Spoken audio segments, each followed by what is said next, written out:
Павлодар қаласында республикалық пән олимпиадасының қорытындысы шығып отыр. Жалпы республикалық пән олимпиадасы биыл ерекше форматта өтуде. Өңіріміздің 7 облысында өтетін болады. Жаратылыстану математикалық бағыттағы олимпиада математика, физика пәні бойынша Астана қаласында бастау алған болатынын, оның жалғасы Алматы қаласында информатика және география пәні бойынша өтті. Және міне бүгін Павлодар өңірінде химия және биология пәні бойынша олимпиаданың қорытындысы шығарылды. Осы Павлодар өңірінде жаратылыстану математикалық бағыттағы ең үздік командаларда анықталды. Жалпы олимпиадаға 1600-ден аса оқушы қатысқан болатынын, бүгінгі Павлодар өңіріне 319 бала келді. Олимпиада өте жоғары деңгейде өтті деп айтуға болады. Оны мына оқушылардың көңіл күйінен, команда жетекшілерінің көңіл күйінен қарауға болады. Негізі Павлодар өңірі барлық қолайлы жағдай жасаған, оқушылардың тұратын жері, тамақтануы, тасымалдануы деген секілді осының бәрі жоғары деңгейде ұйымдастырылды. Осы сәтті пайдаланып өңір басшыларына, жаңағы білім басқармасы бар, ертіс дарын орталығы бар, жалпы біздің мамандандырылған мектеп директорлары бар. Міне осылардың барлықтарына алғыс айтқымыз келеді. Бүгін жеңімпаздардың, қатысушылардың 45% марапатталды, жеңімпаз бен жүлдегер атанды. Бірінші, екінші, үшінші дәрежелі дипломдармен жаңа министрдің қолы қойылған, сонымен қатар бағалы сыйлықтар табысталды және үздік командалар анықталды.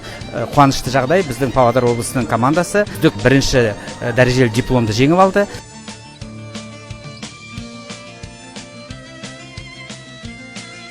Жалпы олимпиада қызықты, ол көбінесе топтық сайыс деп ойлаймын. Ол олимпиададағы рух, оның бәрі қызықтырады, бәрі енді мықты сезімдері бойды аулайды. Жалпы солай.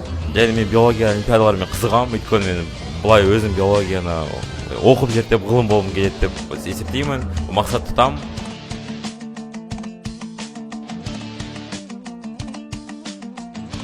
Первый раз в моей жизни олимпиада проходила на родине, не надо было никуда ехать. Мне понравилось то, как проходила олимпиада, то есть сначала был теоретический тур, потом экспериментальный. В обоих турах я был, получается, на 2-м или на 3-м месте, и по сумме я получил золотую медаль. Теперь хочу, получается, я уже поступил в университет в Корее, и, наверное, пойду учиться туда, и буду изучать химию дальше, чтобы приносить пользу обществу. Планирую участвовать в олимпийском движении, составлять задачи и участвовать в проверке олимпиад.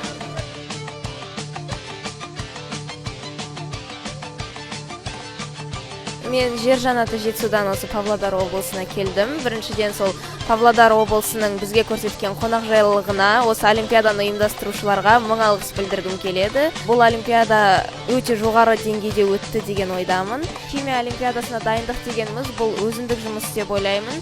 Осы олимпиадалық жолға түсуді мен насихаттағым келеді. Сондықтан да болашақта осы Қазақстан Республикасында химия саласын ғылым ретінде дамытуды көздеп отырмын.